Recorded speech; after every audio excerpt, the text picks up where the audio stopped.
Thank God he has his granddaughters here to help him out. They're sisters, 15 and 10. Engaging the enemy in combat so we could use his physiological data to improve the drones had always taken a toll on Mihaly's body. But today, he was really showing his age. The drones we based on his data were being taken down at a faster rate now compared to when the war began. When Mihaly found that out, he insisted on flying to the front lines to see it for himself. Sometimes he could be so stubborn. His age wasn't the only thing affecting his health. Over the years, flying at high altitudes for prolonged stretches of time had ravaged and poisoned his body. But he was a man of grit. Today, after 28 years, he saw combat again. If his flight suit still wasn't good enough to protect him, I can't imagine how many G's he hit today during the battle. As a pilot, he exceeds all our expectations. It's going to take a bit more tweaking before our drones can match his skill.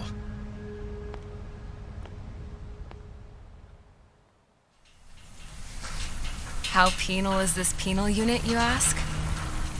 This place is a shithole. If you took the stink of all the corruption in the world, then corralled it all in one place, that would give you a pretty good idea of what the air smells like around here. We got all kinds of critters, too. Everything from flea-ridden guards, rabid dogs, and a mechanic doing the stretch for life.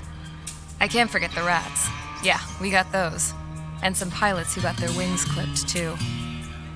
One's a great pilot, but a lousy thief. One's a gambler with no luck. And one's an anarchist with no balls. Their job here was to rev the engines on the fake runways. The idea was for Aruja's spy satellite to pick up the heat sig. Even though there weren't any real fighters here, it looked like it on their infrared.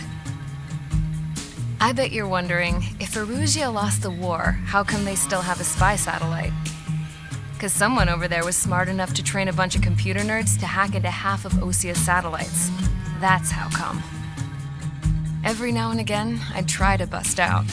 And every single time, those damn dogs would drag me right back. When I was in my cell, I'd hear this voice coming from the guards room. It was the Arujan princess rallying her people on the Arujan national broadcast. All us prisoners had become big fans of hers. You want to hear something funny? The guards were big fans too. I swear to God, every time she was on the air, they'd turn up the volume on the radio and sit there listening. I could see how someone like her could win the hearts and minds of soldiers and workers alike. When the princess said something, you could tell she meant every word. Lately, she'd been having more fun with her speeches, and that made her seem even more charming. You could say her charm was like a virus. Whenever she'd point out stuff that was wrong with Osia, the prisoners in here went nuts. Hell, if anyone knew how messed up Osia was, it was the prisoners. They'd shout, "Burn Osia down." No way am I just gonna sit here and rot away in this hellhole. Dark blue. Instead of building fake-ass planes to trick Aruja, I'm gonna build one that'll really take off. You can count on that.